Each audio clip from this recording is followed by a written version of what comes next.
Maurice Gibb, le membre talentueux mais tourmenté des Bee Gees, a vécu une vie aussi complexe que la musique qu'il créait. Parti de débuts modestes, Maurice et ses frères Barry et Robin sont devenus célèbres à un âge où la plupart des gens sont encore en train de se chercher. Mais avec le succès sont venues des tentations sombres contre lesquelles aucune célébrité ne pouvait les protéger.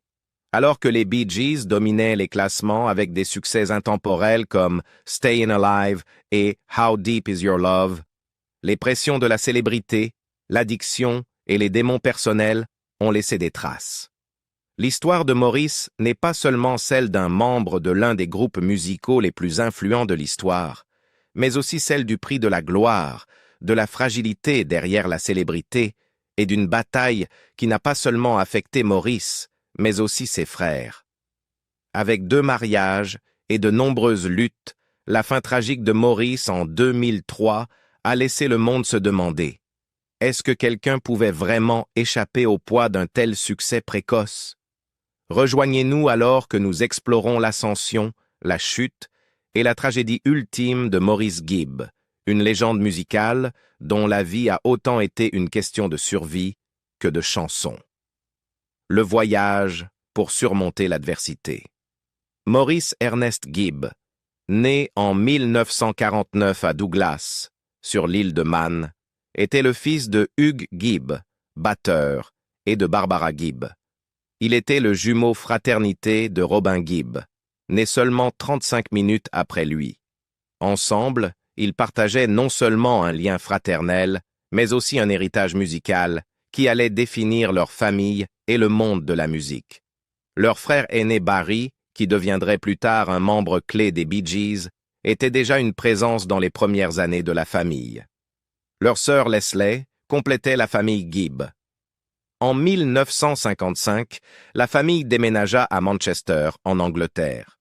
C'est au cours de ces années formatrices que Maurice et ses frères commencèrent à démontrer leurs talents musicaux. Un soir, leurs parents les entendirent harmoniser ensemble, un moment qui marquerait le début d'une quête musicale de toute une vie. La même année, Maurice, avec ses frères et 2 amis, Paul Frost et Kenny Horrocks, forma les Rattlesnakes, un groupe de skiffle et de rock'n'roll. Leur première grande performance eut lieu en 1957 dans un cinéma local Gaumont. Les enfants avaient initialement prévu de chanter en playback sur un disque 78 tours que Leslie venait de recevoir pour Noël. Cependant, lorsque Maurice fit tomber et casser le disque en route vers le lieu du spectacle, ils furent contraints de chanter en direct. Malgré cet incident, le public réagit positivement à leur performance et il est probable qu'ils aient chanté « Wake Up Little Susie » des Everly Brothers. Cette performance marqua le début du voyage musical des frères Gibb, qui finirait par les mener à devenir des légendes. Cependant, ce succès initial était également mêlé à des difficultés. Maurice et sa famille durent endurer une pauvreté importante. Comme Barry l'a rappelé plus tard, nous étions une famille pauvre. Nous avons dû louer 20 maisons à travers l'Australie. Mon père ne pouvait pas se permettre de payer le loyer, alors nous devions toujours déménager en pleine nuit avec toutes nos affaires. Nous devions gagner de l'argent pour survivre.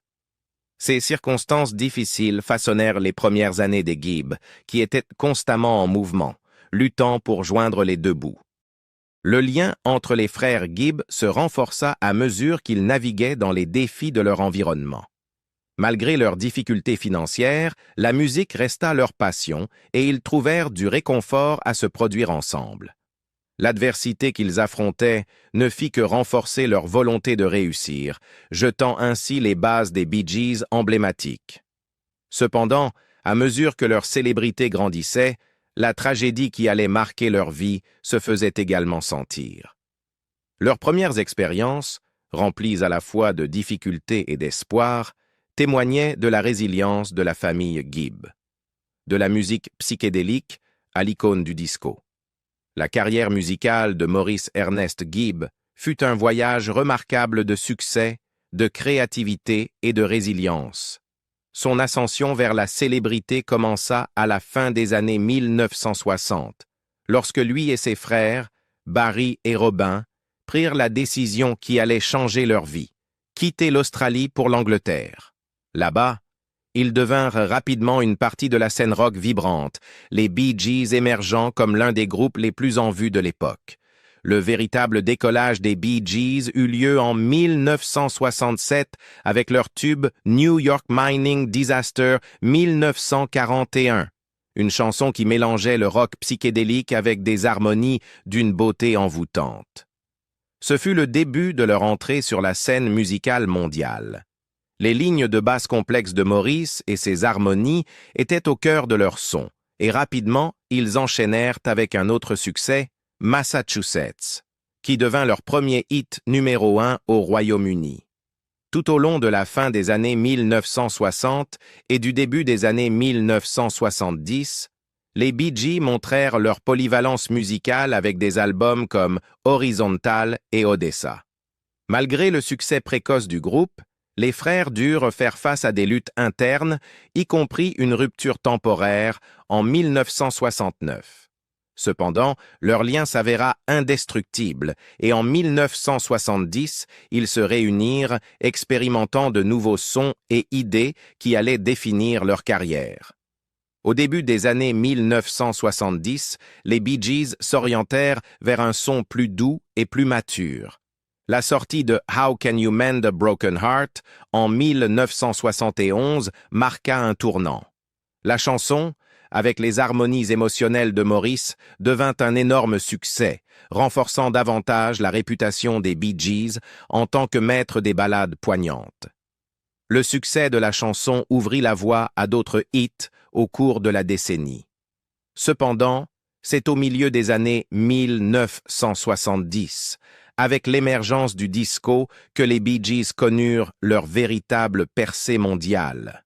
Leur contribution à la bande-son de Saturday Night Fever, avec des tubes comme Stayin' Alive, Night Fever et How Deep Is Your Love, propulsèrent le groupe au rang de superstar mondial.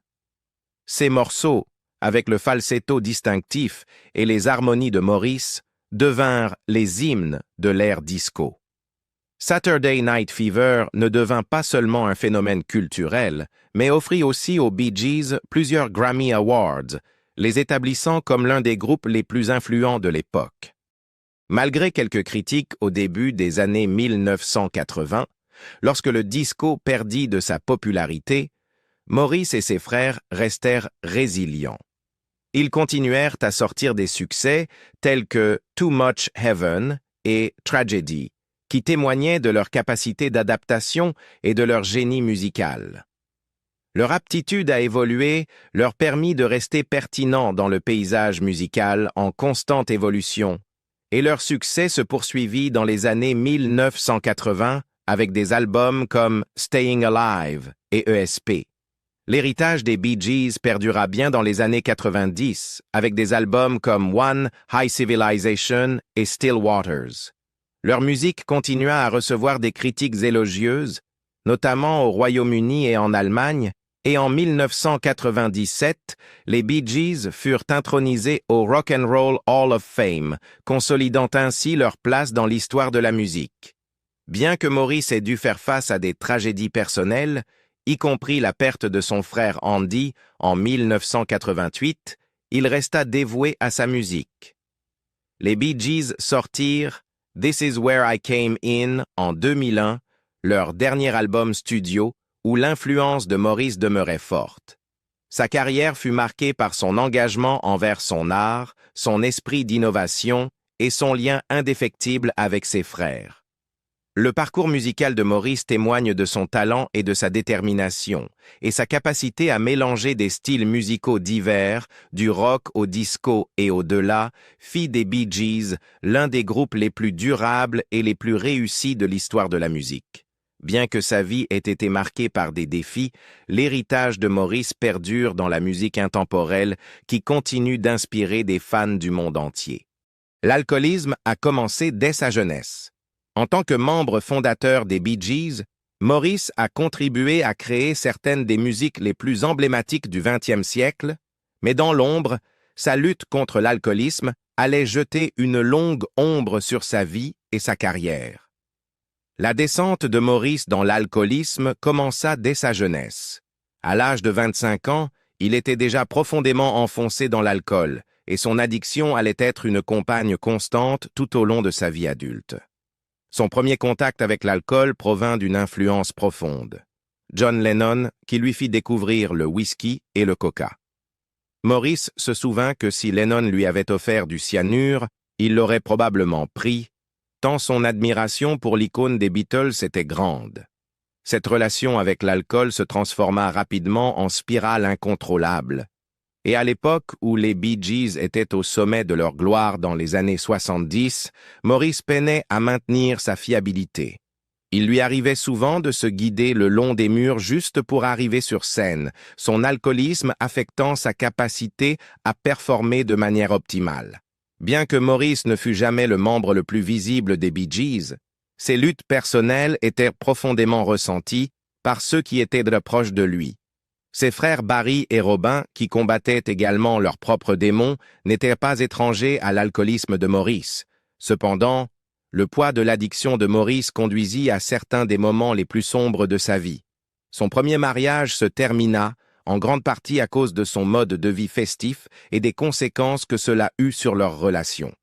Le comportement de Maurice devint de plus en plus erratique, et il se retrouva incapable de faire face aux pressions de la célébrité et à la perte personnelle.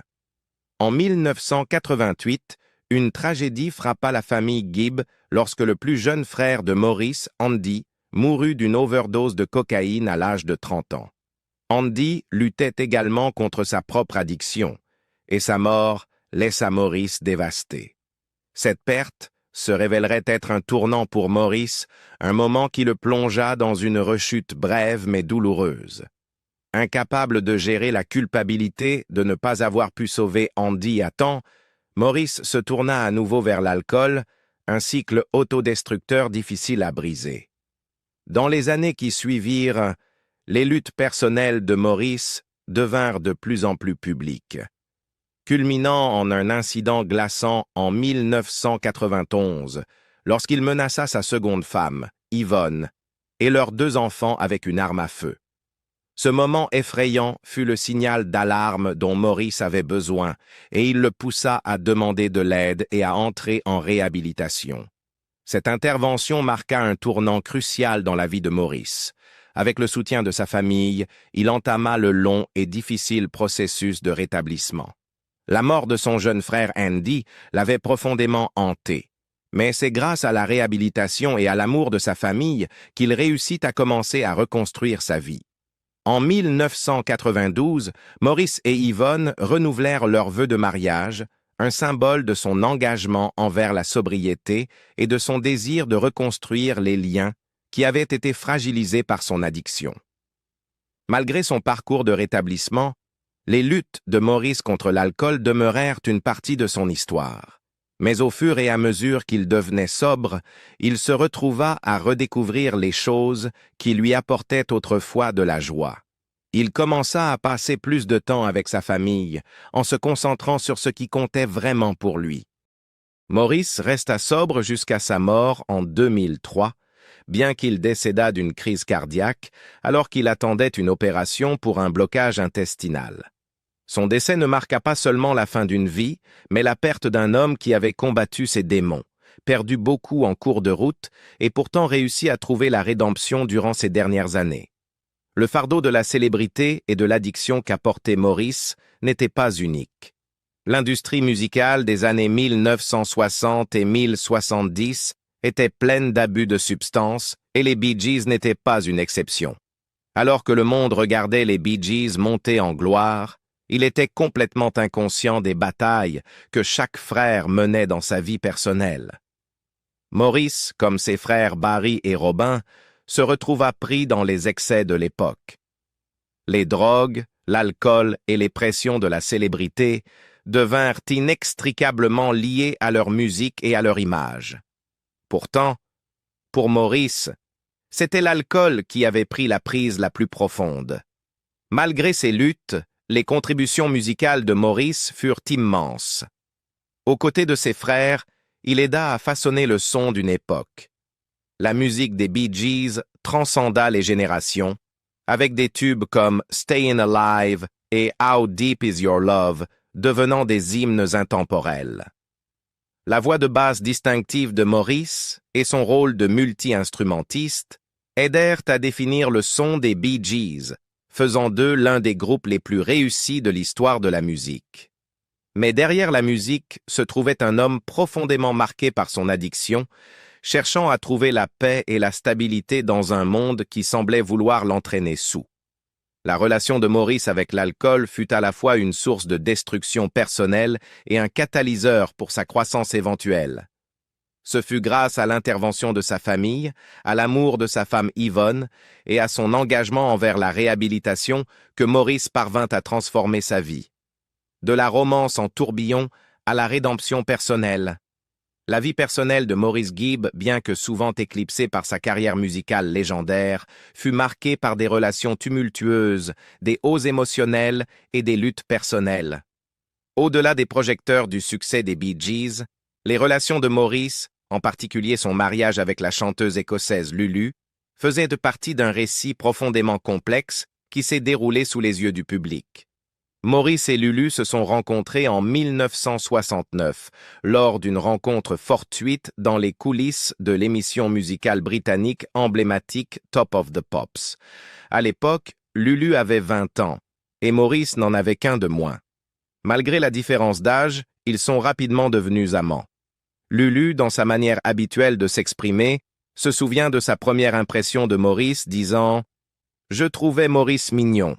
Alors j'ai dit « Dans ce cas, dis-lui d'arrêter de parler de moi et qu'il m'invite à sortir. » La relation, caractérisée par l'impulsivité et la passion, se développa rapidement, bien que ni l'un ni l'autre n'aurait pu imaginer à quelle vitesse elle les mènerait au mariage. Ils se sont mariés lors d'une petite cérémonie à Gerrard Cross, dans le Buckinghamshire, en 1969. Seulement quelques mois après leur première rencontre et juste avant l'apparition de Lulu au concours Eurovision de la chanson. Cependant, la romance effervescente fut semée d'embûches. Bien que beaucoup autour d'eux aient remis en question la rapidité et la stabilité de leur union, Lulu a réfléchi des années plus tard sur la façon dont les pressions de leur carrière, combinées aux luttes de Maurice contre l'alcoolisme, avaient contribué à la fin de leur mariage. Dans une interview, elle a admis « Nous pensions être le roi et la reine du monde et être fabuleux. L'alcool faisait partie de tout ça, mais nous n'aurions jamais dû nous marier en premier lieu. Nous aurions dû avoir juste une romance. » Pour Lulu, la relation évolua de manière à ressembler plus à des montagnes russes qu'aux rêves qu'elle avait autrefois imaginés. Elle confia « Je me suis perdue », reconnaissant que son identité était devenue mêlée au rôle de Madame Gibb et Madame Frida dans ses mariages suivants. Leur divorce, en 1974, marqua la fin d'un chapitre bref mais intense. Malgré la séparation, une affection persistait entre eux. Lulu admit plus tard que bien qu'elle ait profondément aimé Maurice, elle n'était pas amoureuse de lui de la manière qu'elle pensait l'être. « Je l'aimais totalement, et je l'adorais, mais amoureuse de lui? J'étais probablement amoureuse de l'amour, » expliqua-t-elle, réfléchissant à la complexité de leur relation. Après leur séparation, la vie de Lulu prit une autre tournure. En 1977, elle épousa le célèbre coiffeur John Frida, avec qui elle eut un fils, Jordan. Cependant, leur relation se termina également par un divorce en 1991, un modèle de mariage court mais significatif qui amena Lulu à une compréhension plus profonde d'elle-même et des rôles qu'elle avait joués dans ses relations personnelles. De son côté, Maurice se remaria avec Yvonne Spenceley en 1975, seulement un an après son divorce avec Lulu. Ils eurent 2 enfants, Adam et Samantha, et leur mariage sembla stable pendant des années. Cependant, la bataille de Maurice contre l'alcoolisme continua de mettre à l'épreuve leur relation. En 1991, son alcoolisme atteignit un point de rupture lorsqu'il menaça sa famille avec une arme après 1 mois de beuverie. Cet incident choquant poussa Yvonne à partir avec leurs enfants et à chercher refuge chez le frère de Maurice, Barry. Ce fut ce signal d'alarme qui incita Maurice à demander de l'aide professionnelle. Il entra en réhabilitation et sa volonté de faire face à son addiction permetta de raviver sa relation avec Yvonne. En 1992, ils renouvelèrent leurs vœux de mariage et restèrent ensemble jusqu'à la mort de Maurice en 2003. Au cours de ces années, la famille de Maurice dut faire face à la dualité de son génie musical charismatique et des démons qu'il affrontait en privé. Ses luttes contre l'alcool, bien qu'elles ne soient jamais totalement cachées, étaient une source de tension non seulement dans sa vie personnelle, mais aussi parmi ses frères. Cependant, malgré ces luttes, Maurice resta profondément lié à ses enfants. Sa fille, Samantha, a depuis suivi ses pas musicaux, devenant artiste à part entière. La famille Gibb, malgré ses hauts et ses bas, demeura soudée, surtout après la mort prématurée de Maurice. La fin d'une époque pour les Bee Gees. Maurice Gibb est décédé soudainement le 12 janvier 2003, à l'âge de 53 ans, après une lutte contre des complications de santé.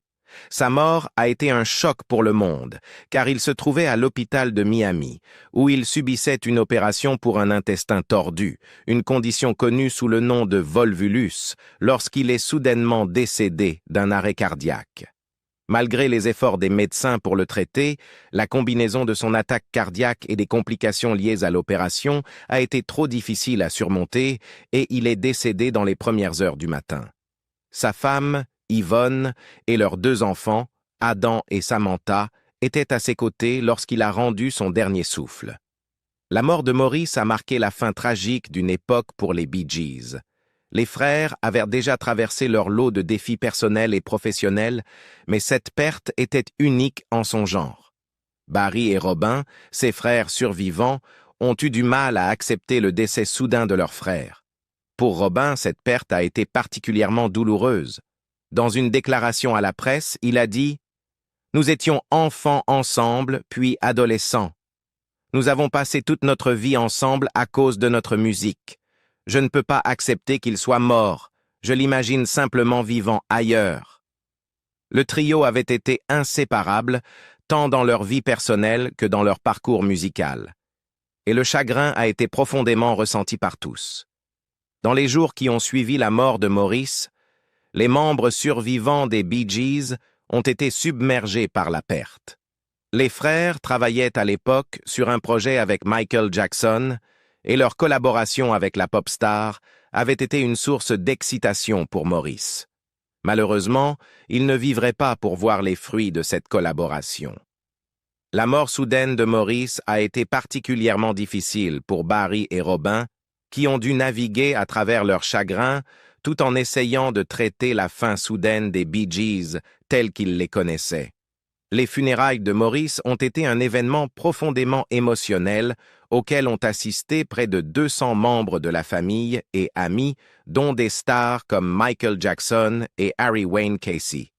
Ce fut une occasion douce amère, où ceux qui se sont réunis pour honorer la vie de Maurice ont réfléchi à sa personnalité extravertie, son bonne humeur et sa passion pour la musique. L'amie de la famille et journaliste Jennifer Vallopi a décrit les funérailles comme une célébration de sa vie, où rires et larmes se sont entrelacés en un hommage approprié à un homme qui avait apporté tant de joie au monde à travers sa musique. La mort de Maurice n'a pas seulement affecté sa famille, mais a également secoué le monde de la musique. En tant que membre des Bee Gees, Maurice avait joué un rôle déterminant dans la formation du son du groupe, apportant son talent de multi-instrumentiste et ses harmonies inimitables à certains de leurs plus grands succès. De Tragedy à Jive Talkin', le génie musical de Maurice était indéniable. Ses capacités uniques, particulièrement en tant que partie aiguë des harmonies signatures à 3 voix des Bee Gees, étaient célébrées tant par les fans que par les critiques. Les insiders de l'industrie musicale, comme le DJ et écrivain Paul Gambaccini, ont loué Maurice pour être le multi-instrumentiste talentueux qui était vital pour le succès du groupe. Le décès soudain de Maurice a également affecté l'héritage des Bee Gees de manière que personne n'aurait pu anticiper. Bien que Barry et Robin aient continué à se produire sous le nom des Bee Gees pendant un court moment après la mort de Maurice, leur cœur n'y était plus. Le groupe avait été irrémédiablement modifié par la perte de leur frère et la musique qu'ils avaient créée ensemble ne semblait plus la même. Le dernier album des Bee Gees, This Is Where I Came In, restera leur dernier travail ensemble en tant que trio. La décision de mettre fin à l'utilisation du nom des Bee Gees après la mort de Maurice a été difficile pour Barry et Robin, mais ils savaient que c'était la bonne décision. La mort de Maurice semblait également marquer la fin d'une époque pour les Bee Gees. La célébrité du groupe, qui avait explosé avec l'ère disco et le succès de Saturday Night Fever, avait diminué au fil des années, précédant la mort de Maurice. Mais son héritage, ainsi que celui des Bee Gees, vivrait à travers la musique qu'ils avaient créée. Le travail de Maurice, en particulier son rôle dans la création du son du groupe, continuerait d'inspirer des musiciens et des fans du monde entier. Les Bee Gees avaient vendu plus de 100 millions de disques et leur musique, comprenant des succès comme How Deep Is Your Love et Islands in the Stream, continuerait d'être des classiques. Le succès à un jeune âge n'est pas toujours ce que l'on imagine. Derrière la célébrité, il y a des batailles que seuls ceux qui les traversent comprennent, les tentations et les luttes que peu peuvent surmonter. Maurice Gibb, malgré son talent extraordinaire, n'a pas pu échapper aux conflits intérieurs et aux pièges que la vie lui a tendus. Alors, qu'en pensez-vous? Si vous deveniez célèbre un jour, pensez-vous pouvoir échapper à ces tentations? Partagez vos réflexions dans les commentaires ci-dessous. Merci de nous avoir regardés et n'oubliez pas de liker et de vous abonner pour plus d'histoires profondes et inspirantes.